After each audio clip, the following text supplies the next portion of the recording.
È chiaro che da quello che emerge da Stefano evidentemente il vaso era pieno, diciamo, era colmo, la misura era colma, però credo che il comune di Castelfranco in questo momento abbia necessità di avere un sindaco. Questa la richiesta ufficiale di Fratelli d'Italia al sindaco dimissionario Stefano Marcon in una domenica calda non solo dal punto di vista climatico per Castelfranco, anche un volto storico come Maria Gomierato, 2 volte sindaca, è stupita. E sinceramente non me l'aspettavo perché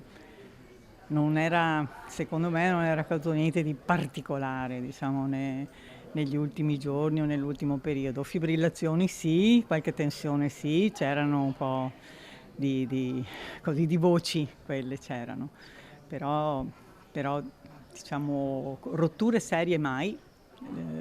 I suoi consiglieri hanno sempre alzato la mano. L'ultimo consiglio è stato un po' agitato, questo sì, con accuse alla giunta, consiglieri anche pesanti, e il sindaco era un po' teso, devo dire. Bisogna lavorarci quando ci sono queste situazioni qua, prendersi il tempo che serve per parlare, per cercare di capire, di ricomporre. Forse non c'è stato, forse chissà.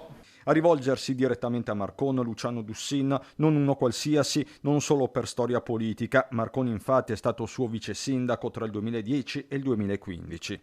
Ricordo comunque a lui e per primo anche a me stesso che la maggioranza non è mai mancata in quel di Castelfranco, sono mancati un po' i rapporti personali, questo sì.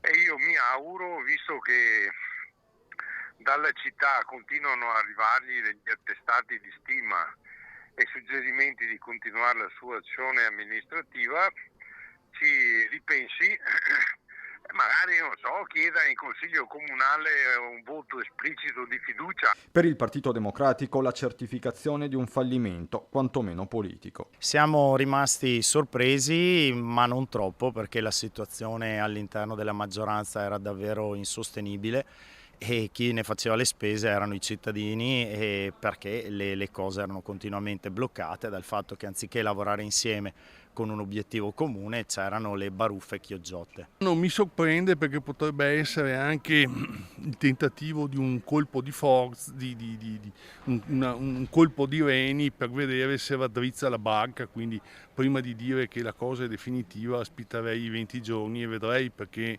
di marconate ne abbiamo visto abbastanza a partire dalla campagna elettorale nella quale con mesi di anticipo aveva detto che non si ricandidava per poi invece cambiare idea e candidarsi, quindi potrebbe benissimo cambiare idea anche adesso.